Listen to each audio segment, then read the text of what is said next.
My sister burned my face with hot coffee over my $10,000 monthly salary because she said I didn't deserve to make more money than her unemployed boyfriend. The scalding coffee left second-degree burns on my cheek and nearly blinded my left eye.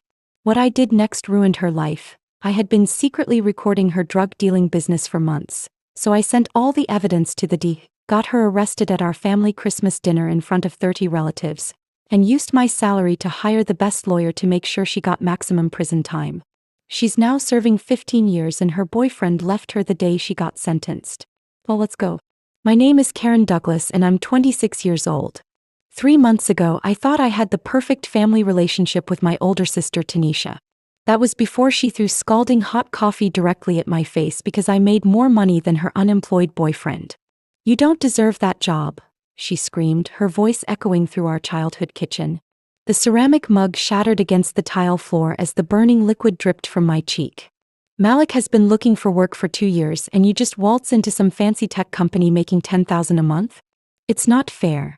The pain was immediate and excruciating.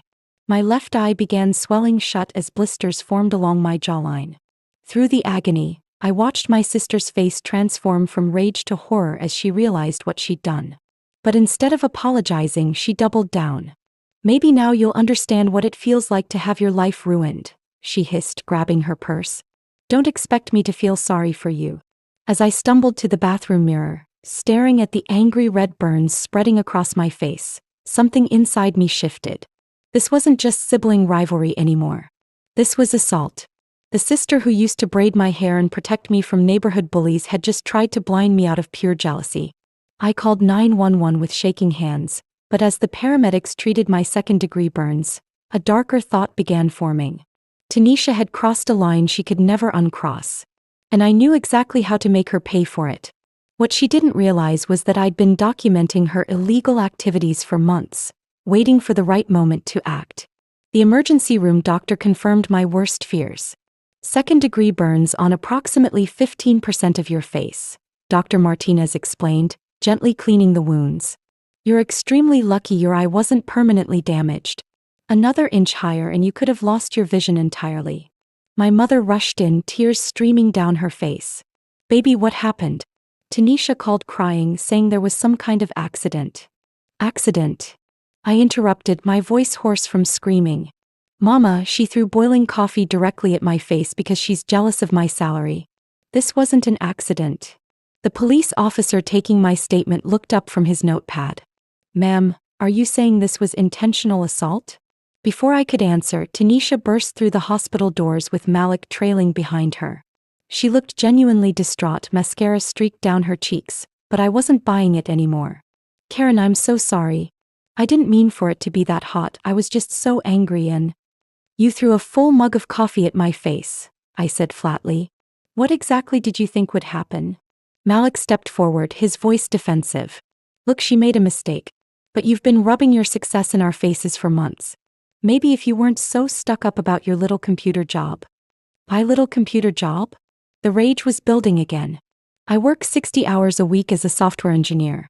I earned this position through 5 years of college and 3 years of grinding at entry-level positions.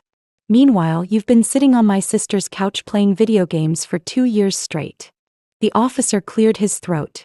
"I need to know if you want to press charges, Miss Douglas." I looked at my sister, remembering all the times she'd been there for me. But then I touched the bandages covering half my face and my decision crystallized. Yes, I want to press charges for aggravated assault. 3 days later, sitting in my apartment with my face still wrapped in gauze, I opened my laptop and stared at the folder labeled Evidence. For 6 months, I'd been accidentally witnessing Tanisha's transformation from struggling waitress to something much darker. It started innocently enough. She'd mentioned having extra cash, buying expensive clothes, always having money for Malik's needs. When I asked about her sudden financial improvement, she claimed she'd gotten promoted to shift supervisor at the restaurant. But shift supervisors don't drive brand new BMWs or carry designer purses worth more than most people's monthly rent. The truth revealed itself gradually through overheard phone conversations, mysterious late-night visitors, and packages she'd ask me to accept when she wasn't home. My sister wasn't just making ends meet, she was dealing drugs. Serious drugs. the kind that destroy entire neighborhoods. I'd started recording conversations accidentally at first. My phone's voice memo app had been running during one of her heated arguments with a supplier named Rico. "I told you I can move 50 units this week, but I need better product." Her voice came through crystal clear on the recording. These college kids know quality when they see it. My engineering brain had kicked in, treating this like a data collection problem. I'd documented everything: dates, times, amounts, names of buyers, supplier meetings. I told myself I was gathering evidence to stage an intervention, to get her help before she got arrested. But staring at my burned reflection in my phone's camera, I realized I'd been lying to myself. Deep down, I'd been collecting this information as insurance, waiting for the day my sister's jealousy would finally cross a line I couldn't forgive. That day had come. And now I had a decision to make that would change both our lives forever. The question wasn't whether I had enough evidence to destroy her. It was whether I was ready to become the person who would actually do it. My college roommate Jessica had always been the practical one between us. When I called her crying about the coffee incident, her response was swift and brutal. "Karen, honey, you need to understand something," Jessica said over video chat, studying my bandaged face through the screen. "What your sister did wasn't just assault. It was attempted disfigurement. She could have blinded you permanently." "I know, but she's still my sister." "Stop. Just stop with that family loyalty bullshit. Your sister tried to ruin your face because she's jealous of your success. That's not family, that's a toxic person who happens to share your DNA." Jessica worked as a federal prosecutor specializing in drug trafficking cases. When I finally told her about the evidence I'd been collecting, her entire demeanor shifted into professional mode. "You're telling me you have 6 months of recorded conversations, documented drug transactions, supplier names, and buyer information?" Her voice was deadly serious. "Karen, do you understand what you're sitting on? This isn't just your sister selling weed to friends. Based on what you're describing, she's running a significant distribution operation." My stomach dropped. I didn't think it was that serious. Moving 50 units of high-grade product weekly? Meeting with suppliers named Rico? Having enough cash flow to afford luxury cars? "Karen, your sister isn't just dealing drugs. She's potentially facing federal trafficking charges. We're talking about 25 years to life if she's caught with enough product." The weight of what Jessica was saying hit me like another coffee mug to the face. "What should I do?" "That depends. Do you want justice for what she did to you, or do you want to protect someone who was willing to permanently disfigure you over money?" I touched my bandages again, remembering the sound of her voice when she said I deserved to have my life ruined. She said maybe now I'd understand what it feels like to be destroyed. Then maybe it's time she learned that lesson herself. "I can connect you with DA Agent Williams. He specializes in cases exactly like this." For the first time since the attack, I smiled. It hurt my burned skin, but I didn't care. "Set up the meeting." Agent Williams looked exactly like what I'd expected from a federal drug enforcement officer. Tall, serious, with eyes that seemed to catalog every detail. We met at a downtown cafe far from my neighborhood where Tanisha might spot us. "Miss Douglas, I've reviewed the preliminary evidence your friend Jessica shared with us," he said, sliding a manila folder across the table. "What you've documented is impressive from an investigative standpoint. Most people don't have this level of detail about family members' illegal activities." I shifted uncomfortably. I wasn't originally planning to report her. I thought maybe I could use it to convince her to get help. But that changed after the assault? His tone wasn't judgmental, just factual. When she threw that coffee, she looked me in the eyes and told me I deserved to have my life ruined. She wasn't sorry. She was angry that I had succeeded where her boyfriend had failed. Agent Williams opened the folder, revealing printed transcripts of the recordings I'd provided. "Based on these conversations, your sister appears to be a mid-level distributor working with a supplier network we've been tracking for 18 months. The Rico she mentions is Ricardo Hernandez, a known trafficker we've been trying to build a case against." My breath caught. "So she's involved with serious criminals?" "Very serious. Hernandez's organization moves cocaine, heroin, and fentanyl throughout the metropolitan area. If your sister is moving 50 units weekly for his operation, she's facing federal trafficking charges that carry a minimum of 15 years. The reality hit me like ice water. 15 years minimum? "Miss Douglas, I need you to understand something. Your sister made two catastrophic decisions. First, she chose to involve herself with a dangerous criminal organization. Second, she chose to assault you in a fit of jealous rage. These aren't mistakes. They're patterns of behavior that indicate someone willing to harm others for personal gain. He leaned forward, his voice gentler but still firm. We can build a case that will take down Hernandez's entire local network. Your sister's cooperation could reduce her sentence significantly, but only if she's willing to testify against her suppliers. And if she's not willing? Then she serves the full sentence and Hernandez continues destroying lives in your community. I stared at my reflection in the cafe window, the gauze on my face a constant reminder of my sister's true character. What do you need from me? 2 weeks later, my face was healing but the emotional wounds were getting deeper. Tanisha had been calling constantly, leaving increasingly desperate voicemails that ranged from tearful apologies to angry accusations. Karen, please call me back, her voice cracked through the phone speaker. I know I messed up but we can work this out as sisters. Don't let them turn you against your own blood. The irony wasn't lost on me. She was worried about me being turned against family, when she'd literally tried to burn my face off over money. Agent Williams had been clear about what needed to happen next. We need fresh evidence of current transactions. The recordings you have are valuable, but we need proof of ongoing criminal activity to make arrests stick. The plan was elegant in its simplicity. I would reconcile with Tanisha, convince her I didn't want to pursue the assault charges, and document her continuing drug operations. All while wearing a wire provided by the DA. The key, Agent Williams explained during our briefing, is to let her feel safe again. Criminals make mistakes when they think they're not being watched. My mother had been pressuring me to forgive Tanisha anyway. She's your sister, baby, Mama kept saying. Family is all we have in this world. She made a mistake but she loves you. So when I called Tanisha to suggest we meet for dinner, her relief was palpable. Oh thank God, Karen. I've been going crazy thinking I'd lost you forever. I promise I'll make this right. Malik and I even talked about getting some counseling to work through our issues. I just want to put this behind us, I lied smoothly. But I need to understand why you've been so stressed lately. Maybe I can help with whatever's been going wrong in your life. You're such a good sister, she said, and for a moment I almost felt guilty. Almost. Then I touched the still tender skin on my cheek and remembered that good sisters don't try to blind each other over salaries. Let's meet at Romano's tomorrow night.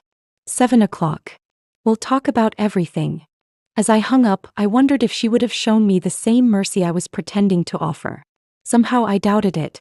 Romano's Italian restaurant had been our family's celebration spot since childhood. Birthday dinners, graduation parties, holiday gatherings. This place held decades of happy memories. It felt fitting that it would also be where I'd gather the final evidence needed to destroy my sister's life. The wire Agent Williams had given me was smaller than I'd expected, barely noticeable under my blouse. Just act natural, he'd instructed. Let her do most of the talking. Ask questions that sound like concern, not interrogation. Tanisha arrived 15 minutes late, looking nervous but hopeful. She dressed up, a new outfit I was now certain had been purchased with drug money, and brought a small wrapped gift. It's just a little something to say I'm sorry, she said, sliding the box across the table. Inside was a gold bracelet that probably cost more than my monthly car payment. Tanisha, this is beautiful but you didn't need to. Yes, I did. Her voice was firm. What I did to you is unforgivable. I let my jealousy and frustration turn me into someone I hate. You didn't deserve that, especially not from me. For a moment, listening to what sounded like genuine remorse, I wondered if I was making a mistake. Maybe she really was sorry. Maybe she would change. Then she continued talking. I've just been under so much pressure lately with work and Malik being unemployed. Money's been tight, and when I heard about your salary... She trailed off, looking embarrassed. But I thought you said you got promoted to shift supervisor? She laughed bitterly. Girl, you know restaurant supervisors don't make enough to live on. I've had to find other ways to make ends meet. Some of it's been questionable. My heart rate spiked. This was it. The opening Agent Williams had said would come naturally. What kind of other ways? Tanisha glanced around the restaurant, then leaned forward conspiratorially. Promise me you won't judge. I know it's not ideal, but Rico's operation has been good to me. Really good. I'm making more in a week than I used to make in 3 months at the restaurant. I forced my expression to remain neutral while internally celebrating. She was confessing to federal drug trafficking charges while wearing a wire. Rico's operation?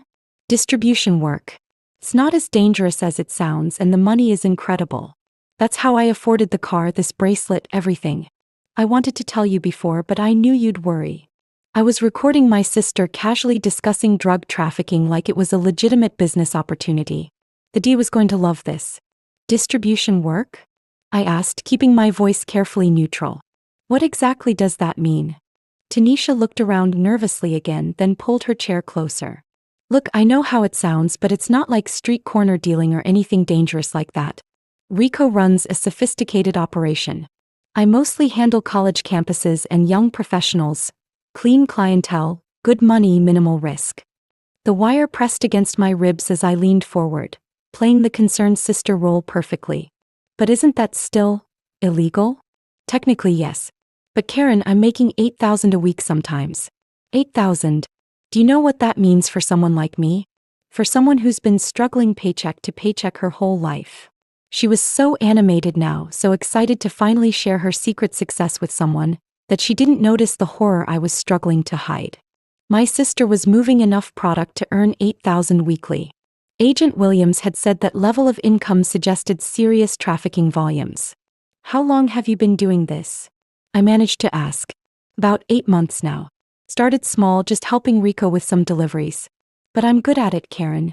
I'm really good at reading people, knowing who's safe to sell to, building client relationships. Rico trusts me with the premium stuff now. Cocaine, designer pills, even some of the harder stuff for special clients.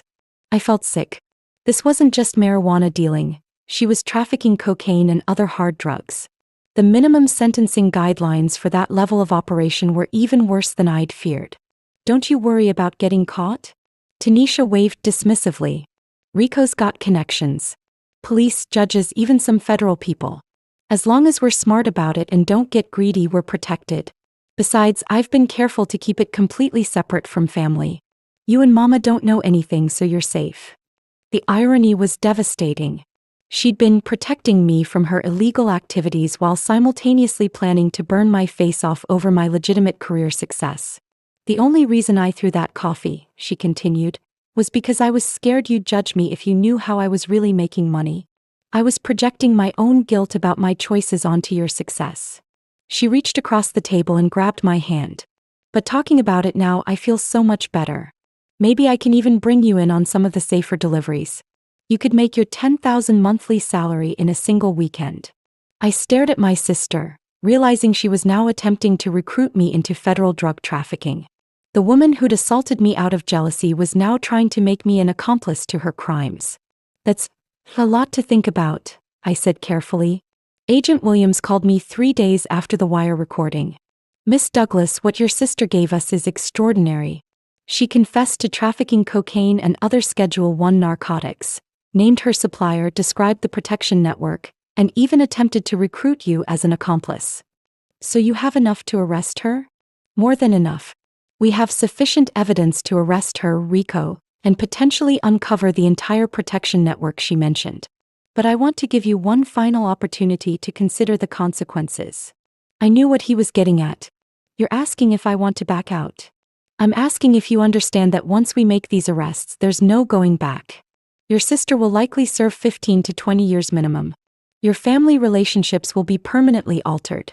And there's always the possibility of retaliation from Rico's organization. I thought about the scar still healing on my cheek, about Tanisha's casual discussion of trafficking hard drugs to college students, about her attempt to recruit me into her criminal enterprise. Agent Williams, my sister tried to blind me because I worked hard and earned a good salary legitimately.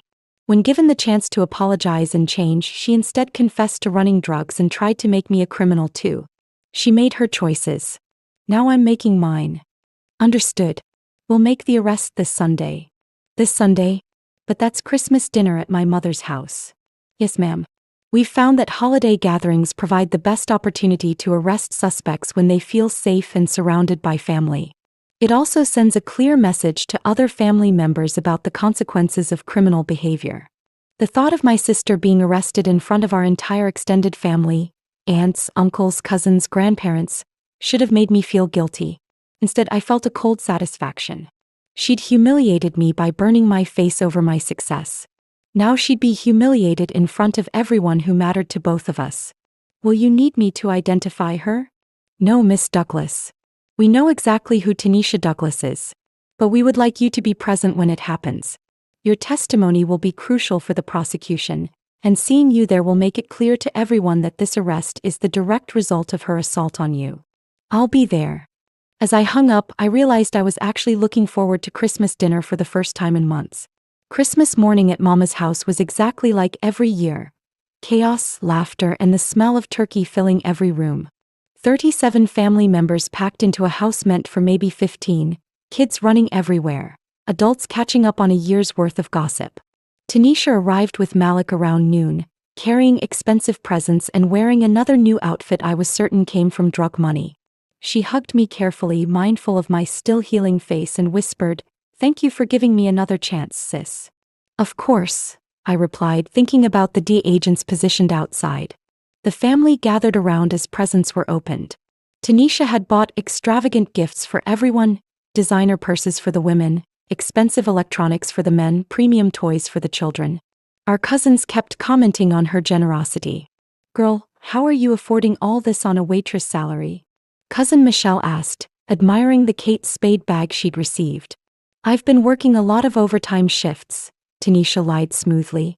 "Plus some side gig work that's been paying really well." At exactly 2:30 p.m. as we were settling down for dinner, the doorbell rang. Mama called out, "Karen, can you get that?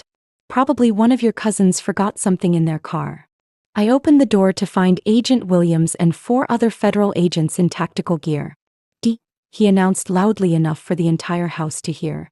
"We have a warrant for the arrest of Tanisha Douglas." The house went completely silent. 37 people frozen in place, forks halfway to mouths, conversations stopping mid-sentence. Then the chaos erupted. "What the hell is going on?" Mama screamed. Tanisha dropped her plate, food scattering across the floor. "This is a mistake. There's been some kind of mistake. Tanisha Douglas, you're under arrest for trafficking cocaine and other controlled substances, money laundering, and conspiracy to distribute narcotics." Agent Williams read from his warrant while 2 agents moved to handcuff her. Malik tried to run. He made it exactly 3 steps before being tackled by another agent. "Malik Johnson, you're also under arrest as an accomplice in this trafficking operation." The screaming intensified. Children started crying. Uncle Jerome was shouting. The next morning, I received the phone call I'd been expecting. Tanisha was allowed 1 call from jail and she'd used it to beg me to hire her a lawyer. "Karen, please. I know you're angry, but they're talking about 15 to 20 years. I'll lose everything. My apartment, my car, my whole future. Please don't let them destroy me completely." "Why would I help you hire a lawyer?" "Because I'm your sister. Because despite everything that's happened, we're family." I let the silence stretch between us before responding. "You know what, Tanisha? You're absolutely right. We are family. And family should look out for each other." I could hear the relief in her voice. "Thank you, Karen. I knew you wouldn't abandon me completely. I'm going to hire you the best criminal defense attorney money can buy," I continued. "Someone with decades of experience in federal drug trafficking cases." "Really? Oh my God, thank you so much." "His name is Richard Blackwood. He's considered one of the most effective prosecutors turned defense attorneys in the state. His fee is $50,000 upfront, plus expenses." $50,000? How am I supposed to pay that from jail? "Don't worry about it. I'm going to pay for everything. My $10,000 monthly salary should cover it easily." The silence on her end told me she understood the implication. "But here's the thing," I continued. "Mr. Blackwood specializes in getting prosecutors to pursue maximum sentences. He's going to work incredibly hard to make sure they throw the book at you.